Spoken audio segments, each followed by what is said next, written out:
আচ্ছা, তোমরা একটা জিনিস খেয়াল করেছো, গাড়িতে চড়তে অথবা রাস্তা দিয়ে হেঁটে যেতে কিছু পাগল দেখো, দেখো না?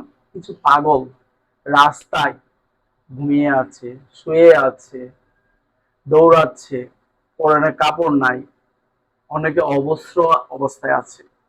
আচ্ছা, তুমি কি একবার চিন্তা করেছো এই পাগলগুলো আসলে কি, তারা কি জন্মগত পাগল?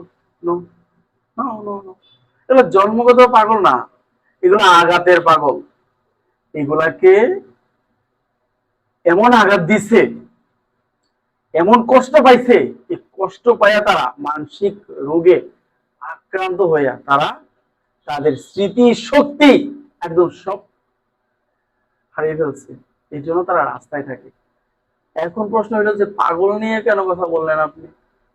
পাগল নিয়ে কথা বল, আচ্ছা তুমি দেখো রাস্তার মধ্যে কয়টা পাগল আছে? মেয়ে পাগল খুবই কম, নাই বললেই চলে।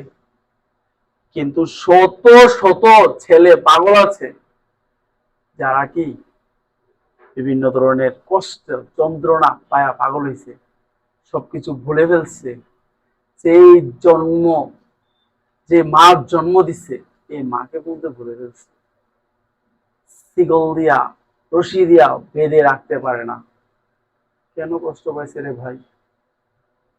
এখন কথা হইল, তোমাকে ছেড়ে চলে গেছে, এখন কি তুমি পাগল হইবা? পাগল হওয়া তোমার দরকার কি? তুমি তোমার, কেন তোমাকে ছেড়ে চলে গেল তুমি তাকে দেখিয়ে দাও তুমি পারবা, তুমি অনেক ভালো আছো, ফেসবুকে ভালো ভালো পোস্ট করো, দেখ আমি কত ভালো আছি, অনেক ভালো আছি, আমি কোনো কষ্ট দেয় নাই। তোমার কষ্ট যদি তার সাথে শেয়ার করো বিভিন্ন পোস্টে, আরে একটা তুমি একটা ফেসবুক পাইছো রে ভাই, ফেসবুকের মধ্যে একটা যত দুঃখ আছে লেখা একদম, বাবার দিনের ফেসবুক না, ফাইজলামি করো। এগুলা কেন লিখবা তুমি?